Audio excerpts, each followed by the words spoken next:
We acknowledge that we are meeting today on the lands of the Wurundjeri people, and we wish to acknowledge them as the traditional custodians. For example, St Kilda land in Melbourne used to be known as traditionally the Wurundjeri country, and all of that land used to go from Port Melbourne to the city, used to be wetlands until it was developed. Each and every one of us could Google and see what area you're actually living in and what the traditional name used to be called, because every section of Australia has its own traditional owners and its own little part of history. We acknowledge the richness, diversity and sophistication of the cultures of the First Nations peoples. Australian Indigenous cultures were sophisticated and diverse. Before the colonisation, there were more than 290 languages spoken across the country, including approximately 800 dialects. Language is a part of songlines, stories, spirituality, law, culture, identity and connection.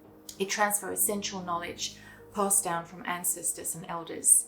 Some Indigenous innovations are amongst the earliest globally, and it helped Aboriginals and Torres Strait Islander people survive the harsh climate here in Australia.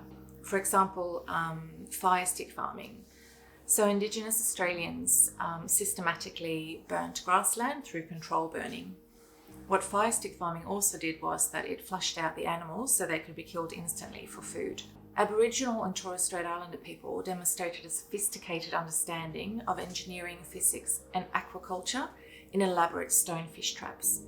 They made these fish farms by creating complex systems of canals and ponds out of river stones.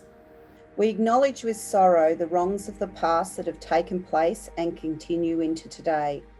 While we may not have been there for colonisation, we can still feel sorrow and a sense of injustice about the wrongs done to the Aboriginal and Torres Strait community.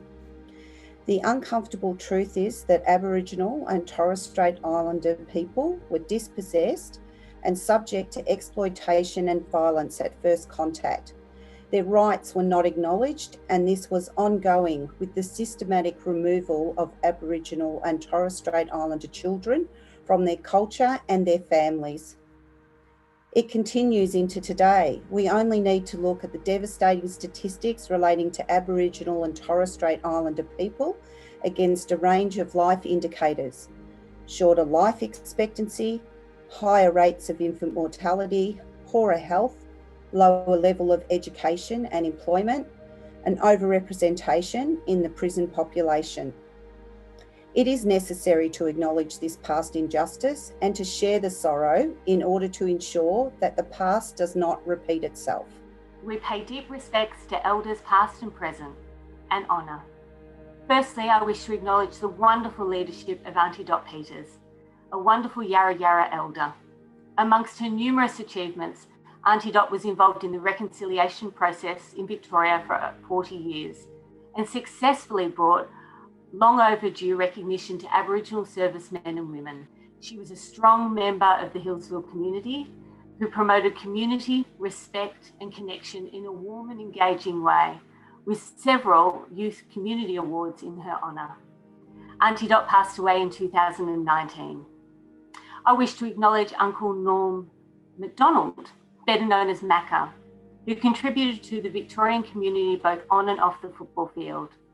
In 1953, when Norm retired from the football, he continued to advocate for the rights of Aboriginal people, fighting against oppression and promoting equality.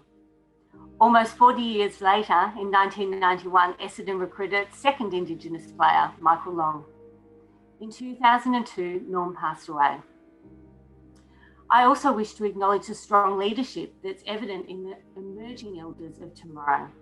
Ashley Paxton, who is a proud woman born and raised on Burwang country. Ashley completed her Masters in Psychology at the University of Melbourne and is currently the youngest registered Aboriginal psychologist in Victoria.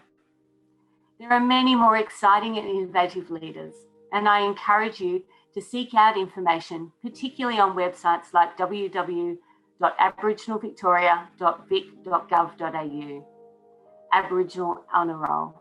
We hope to partner together and work to build a more just and compassionate society for the traditional owners of the land. What does this mean? To recognise Aboriginal and Torres Strait Islander people's unique relationship to the land, sea and waterways, ensure engagement practices and approaches are culturally sensitive, respectful and flexible, to ensure Aboriginal and Torres Strait Islander people are informed about potential, existing and future negotiations and engagement processes and the right to be actively engaged in decision making. To ensure engagement practices empower Aboriginal and Torres Strait Islander people to make informed decisions about all options available to them. To treat Aboriginal and Torres Strait Islander people with respect and dignity.